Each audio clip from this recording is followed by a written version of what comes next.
Hey everybody, welcome back to the No Shill Zone. I'm here with Ben Cowen. How you doing, buddy? Pretty good. How are you doing? Good, good. Well, we won't waste any time. Let's get right into it. What do you think we should start with today?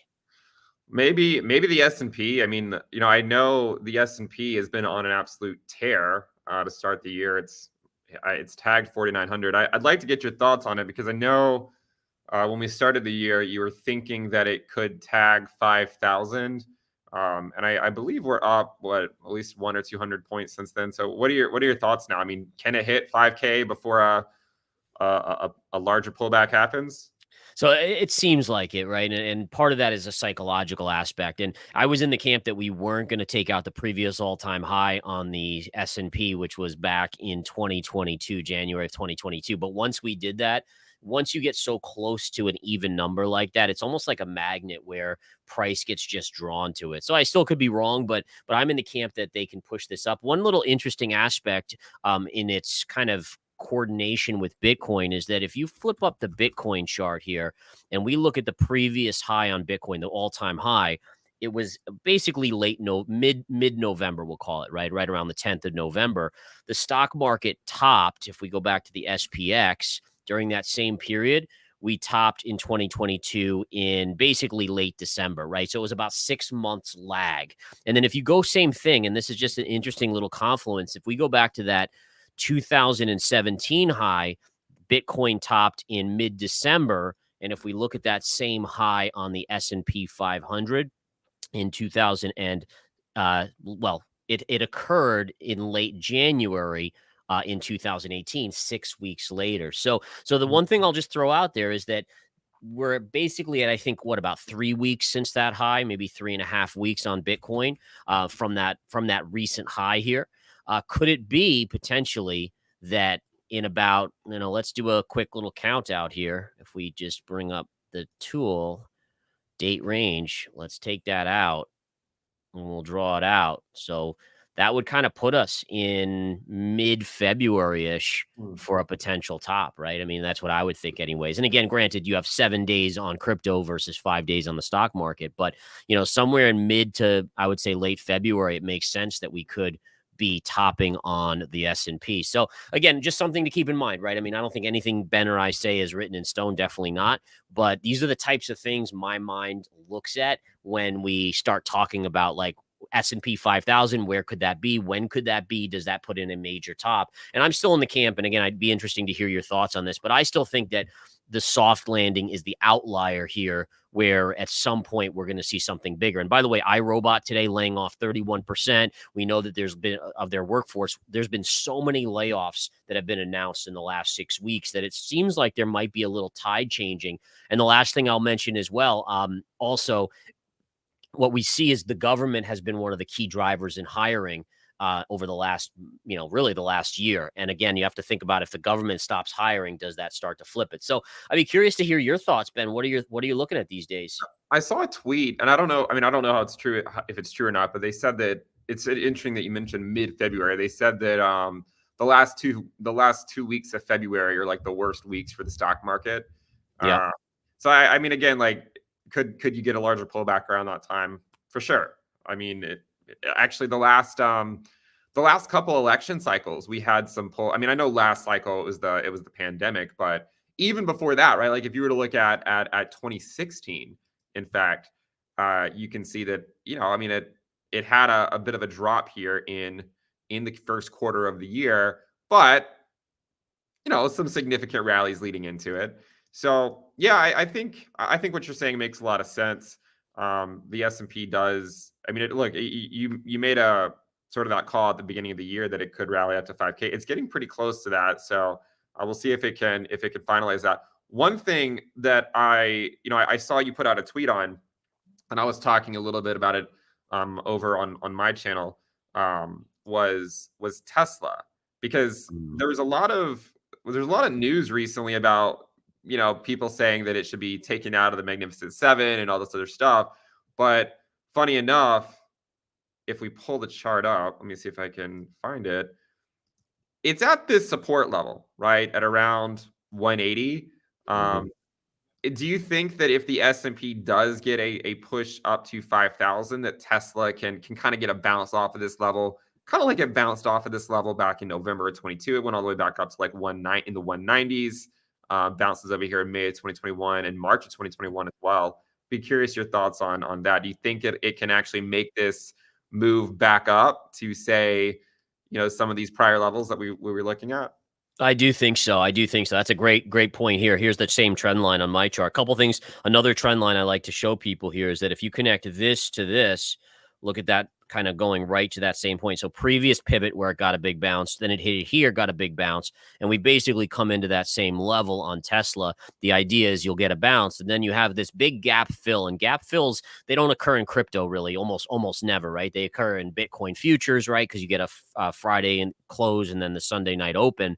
But in stocks, they occur very readily, right? And there's this general trend where you get drawn back to those gap fills, and then that will be resistance. So it wouldn't shock me if we trade back up to like 207 on Tesla, and then that, you're right, that could coincide with the potential for the markets to maybe touch that 5,000 or pierce that 5,000 level. And one thing on the 5,000 level, part of it, the psychological side is very intriguing, because when you hit these even numbers and you break them, anyone who was bearish gets really just like, I mean, it'll crush the bears, right?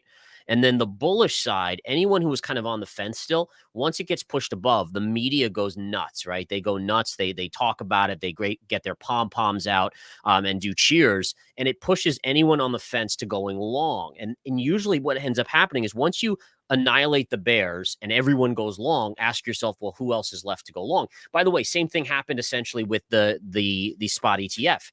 Everyone was pushed into this in frenzy of bullishness that once it came out, it was like, okay, well, how many people are still left to buy? And there's this kind of this void that has to be pulled back to, right, where price ends up coming down. So I think that's a great point on Tesla for a potential bounce here. And it wouldn't shock me. And today it's actually trading up with the markets generally around the flat line. Now, going to Bitcoin, can you talk us through Bitcoin dominance a little bit? What have we seen lately in Bitcoin dominance?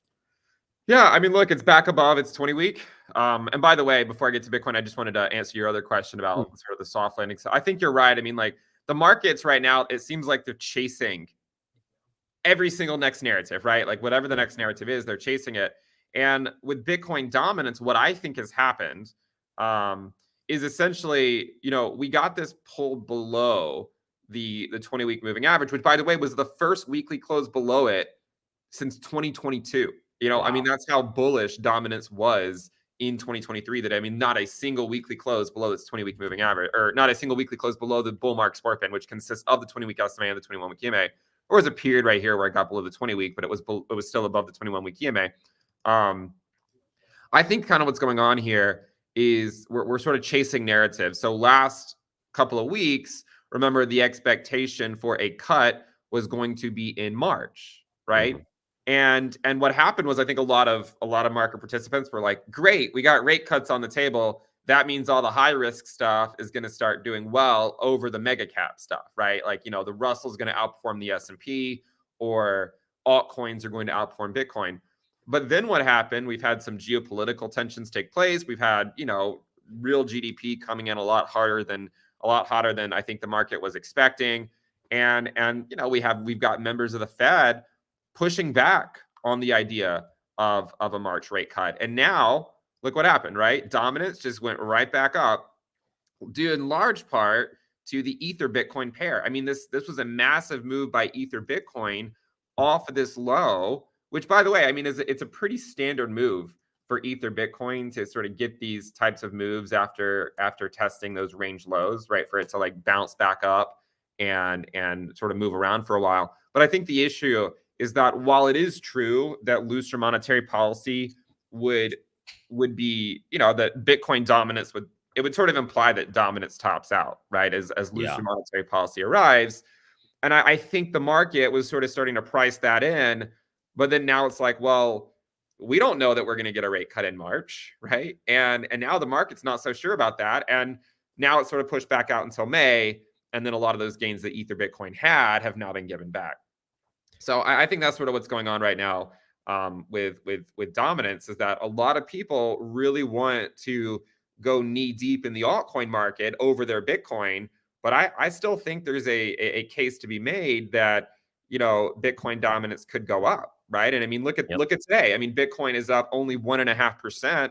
It's back up to almost to 43K, and dominance is just continuing to slowly grind higher. Look at the daily candles on dominance, right? Just slowly moving back up. Almost wonder if this is like a sort of like a double bottom down here, below the 20-week moving average, where it's now bouncing back up. So I would still say I'm bullish on it. I think for me to sort of flip my bias on it, I'd have to see some looser monetary policy. And also, I think you'd have to see it go below, right, this breakout region. And the one, sorry, last thing, the one thing that I struggle with that is that, when you look to see when it broke out last cycle, I mean, it took 140 weeks to get back below that level. So, it's only been 36 weeks. So that's why I'm still not convinced that the dominance yet. And that makes sense. I think it's interesting because what we saw was, and this is something that even surprised me. I really thought that Ethereum might have its, run that everyone's been expecting. And we kind of saw it initially, right? Because as soon as the spot ETF was approved, Ethereum had that run because everyone's like, okay, Ethereum ETF is next on the table to be approved. And then really Ethereum just gave it all back. And honestly, even the bounces in a lot of the altcoins in Bitcoin, Ethereum arguably has lagged on that. And I was curious about that. I mean, is there still a run in Ethereum? Is there anything that could, I mean, do you think we'll eventually get that spot ETF for Ethereum? Look, I mean, even when it got these bounces in prior cycles, I mean, it's not like it, I mean, there's definitely examples where it bounced around for months before it really gave way. So yeah, I mean, like, the spot ETF for ETH could continue to be a narrative that the market chases. I'm not suggesting that it has to break down immediately, but what I would say that if it does break down, that would be a risk-off signal for altcoins. Right. I mean, if especially for alt Bitcoin pairs, right? Like if ETH Bitcoin is breaking down, then that implies that dominance is just going through the roof. Bitcoin dominance is going through the roof if ETH or Bitcoin can't hold these levels. So yeah, I mean, I think certainly there could be narrative chasing there for sure. I mean, I'm sure the spot ETF stuff for Ethereum is going to continue to pop up for months to come. But and I mean, even prior moves, right? When we gave it all back, we still bounced around, put in some lower highs, and then eventually, it broke down in July, and then over here, it broke down in October. So I think investors should be prepared for it to potentially break down, but it doesn't mean that it's just going to be like, directly in that direction with no stops in between. Do you think, I mean, turning our attention to more macro data, like, when it comes to interest rates, are you in the camp that interest rates are going to, I mean, is inflation back in the box, as they say? Or do you think that, I mean, historically, if we look at the 70s, we know what happened, but is that the scenario we're here? Because I mean, I'm hearing a lot of people talking about deflation, now that we got the PCE, but at 2.9%, the narrative is now starting to switch to deflation. And I'm not convinced of that. Like, I mean, if they start cutting and money supply, continues to increase, wouldn't that potentially breed more inflation? Yeah, I think you're right. I mean, I think that first of all, I think we shouldn't be convinced of anything because a lot of it can ultimately depend on what the Fed does. I mean, if the Fed were to cut 300 basis points tomorrow and started QE, then I think it's really likely that inflation would come back. I think that what the Fed wants to avoid is exactly what you said, the 70s, where they got inflation back down to 3%. And then look what happened. It skyrocketed again. Yeah. And then here they got it down to 5%, and then it just went up again. And here they are at 3%. And that, that last percent is the hardest to get. It's the hardest to get that last percent out. And I still am in the camp that that disinflation could continue, mainly because if you were to look at it per category, some of the main categories that are holding it up are housing, and housing is very much a lagging indicator, right? So I do think that housing inflation will continue to come down. But you're right. I mean, if they pivot too soon, then they run the risk of, while housing might come back down, they run the risk of watching, say, food and beverage inflation go back up or apparel inflation go back up. So yeah, I mean, let's hope they stay the course long enough, which is what they've said they're going to do. And I think one of the reasons we've seen some of them push back on the idea of a March rate cut is because they see that, GDP, real GDP was coming in at 3.3% last quarter annualized, right? And Mhm. we've seen other sectors. I mean, like oil has gone up some. I mean, do you have what's your insight into oil here? Because I mean, it's actually had a pretty big bounce over the last few weeks. Do you think that can continue with the geopolitical tensions going on over in the Middle East, or is that move over? Yeah, so you're right. I mean, it was really a pretty amazing move, and this is one that I actually ended up talking about in terms of there's an inverse head and shoulders here. Here's your neckline, and once we broke above that, you can see the trend really accelerated to the upside. Now, like you said, there was more Mideast tensions. Oil opened higher last night, and then obviously we've seen it sell off here. Which, by the way, that's almost exactly what's happened every time. So every time there's some escalation in the Middle East, oil opens up, especially on the weekend, and it usually sells off. But I'm not convinced we're done going up yet. I have a measured move here calculation that if we measure it out from the neckline to the trend line here, or the head of the to the trend line, you have to go up about the same amount, and that really puts us upwards of, I would say, about $82 to $83. So I'm still in the camp that we still could see a little bit higher. I think part of this is it's not just the Mideast tensions, it's also the China narrative starting to change, right? So Right. we've known now for 6 months, a year, that the Chinese economy's honestly, it's in the toilet, right? But what have they done lately? I mean, they're cutting bank reserves. They're stimulating out every which way. And ultimately, at some point, all that massive inflow of money is going to stimulate their economy. And if you start getting headlines and news about China, this data point stronger than expected, and everyone's going to all of a sudden say, "Uh-oh, here come the Chinese starting to rev their economy," and that's another potential catalyst for oil, which then we know translates into inflation over here as well. So yeah, it wouldn't surprise me if we go up. I still think the US will eventually slow more, which will kind of compensate for an increase in China, but I still think we could go up into the low to mid 80s pretty easily. Yeah, and I was just thinking one of the things about the Ether Bitcoin chart, one of the reasons it maybe is giving back a lot of the gains is because it's not the only narrative, right? It's not the spot ETF is not the only narrative. You also Right. have the Bitcoin halving, which is arguably a bigger narrative. And, Hmm. and maybe investors are I mean, especially I mean, Bitcoin had a pretty big sell-off after the spot ETF. It's been a pretty standard sell-off for this cycle. I mean, it's about 20% or so far. But I do wonder if and I mean, the deadlines for the Ethereum ETF stuff, isn't that till like May or something? Yeah, I Um, think it got knocked out till like just early summer, so somewhere around there, I think. yeah. So I mean, what if all these investors sort of pivoted to ETH because of that? But what if the bigger narrative is just the halving and Right. Bitcoin dominant? If you think about it, Ether Bitcoin topped out. I mean, it had a higher high back in December of 2021 in the bull market last cycle, but this top here occurred the day of the merge.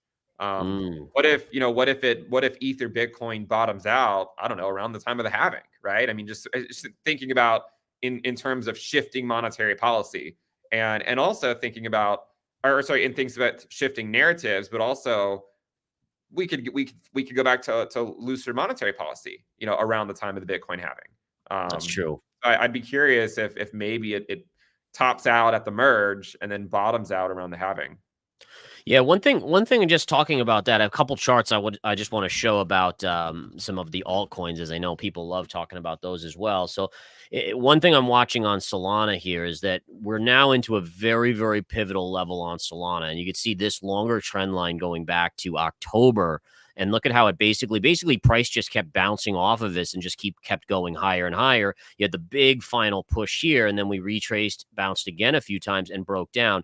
Now, this is right where we are. We're right back to that trend line. So, what I'm watching for here is, can this recapture the trend line on a daily closing basis? Intraday doesn't mean as much to me. It's more the daily closing basis, but I'm curious about that. And it's having a good day so far. And interestingly enough, Avalanche is kind of coming up in that same general trend. Here's a trend line sloping up.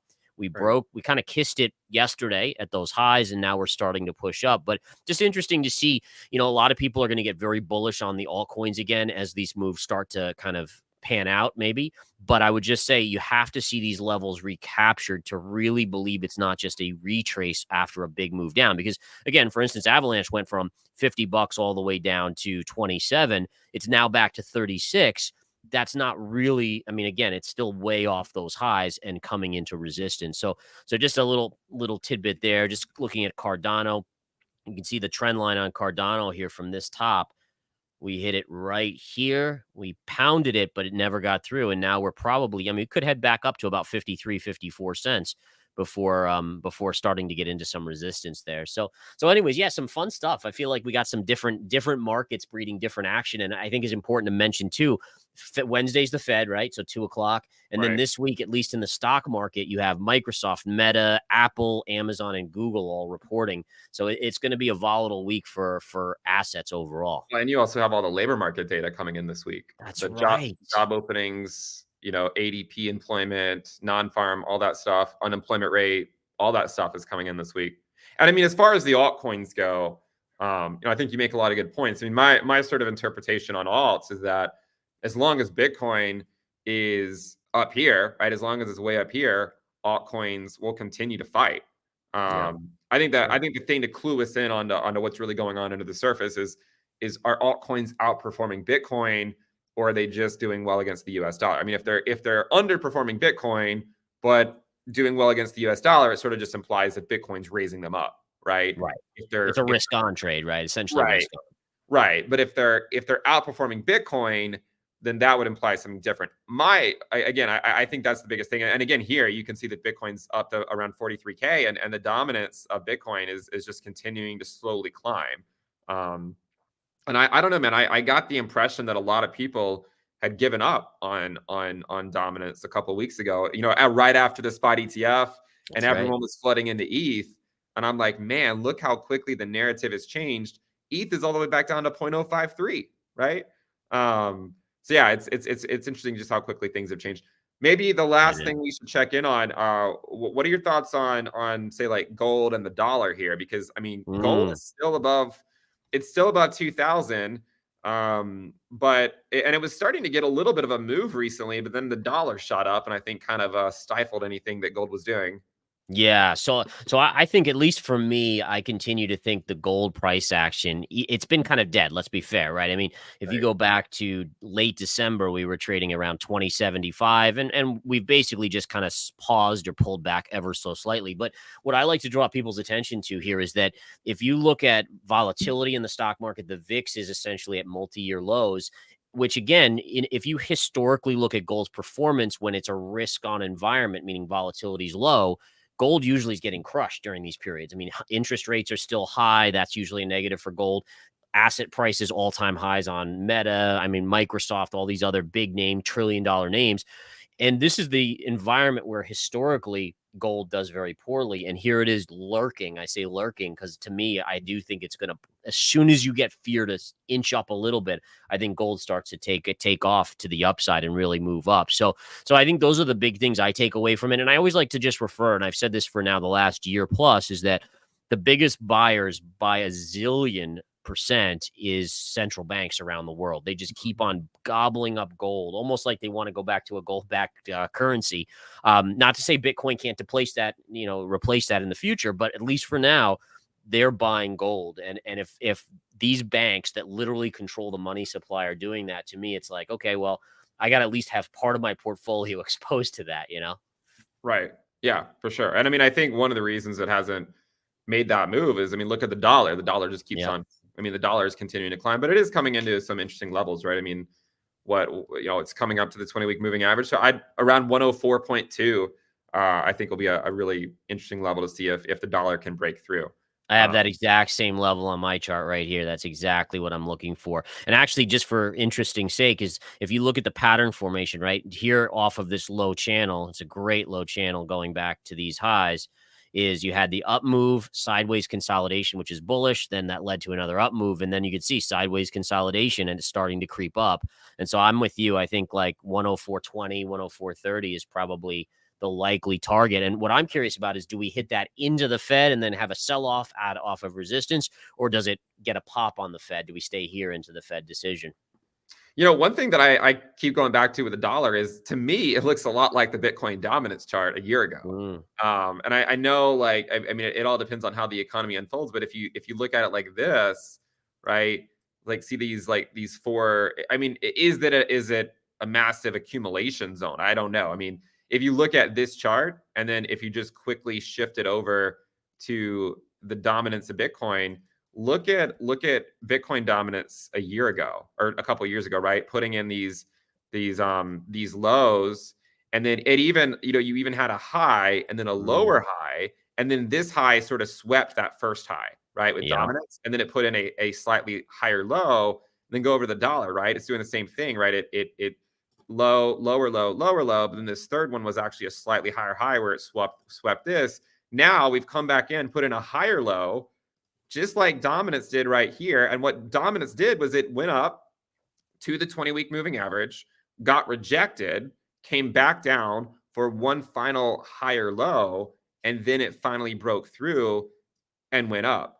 And I'm looking at the dollar and I'm thinking, all right, well, let's suppose the levels, let's say, what if it gets rejected at around 104.2 and then comes back down? That's going to be a big test of it. Does it put in a higher low and then go up, or does it do something completely different and completely break that trend? Interesting. Yeah, it's going to be fascinating. Just thinking out 6, 12, 18 months is, where's the U.S. economy at that point? Are we still in this soft landing narrative? Think about the election cycle coming up. I mean, there's so much. I mean, Bitcoin halving and like I said, the elections and all these other things at play, the Fed cutting rates. It's going to be an insane rest of the year into 2025. And man, I mean, we'll be here to guide people. And I think we can probably wrap it up with that, unless you have anything else. The only other thing I was going to say was that, I mean, kind of so far, Bitcoin's doing what it normally has done in halving years, where it sort of gets a early halving year dip, right? And these are all prior halving years. And you can see that normally in halving years, there's this move to the downside where it goes pretty quickly below the yearly open sometime in the first 3 months. It's ranged between like 15% down to like 30 to 40% down below the yearly open. So far, though, it's actually most closely tracking 2016 so far. But I think that might be one to continue to keep an eye on, because normally what Bitcoin does for the first few months of the halving year is not a whole lot, right? I mean, it just sort of bounces around for a while, and then sometime halfway through the year, then then you can see that these moves began. So we'll see if it plays out like that again. Awesome, buddy. No, that's super fascinating. Well, yeah, thank you for joining me as always. And thank you to the viewers out there who are watching. We have a good group here watching. So we'll be back next Monday. You're around next Monday, Ben? Yep, should be here. All right, man. We'll plan on it. Thank you guys all for watching. And we'll go follow, like we always say, follow our socials, follow Ben's socials. He's awesome. Follow mine if you guys get a chance as well. And we look forward to next week. Take care, guys. See you guys.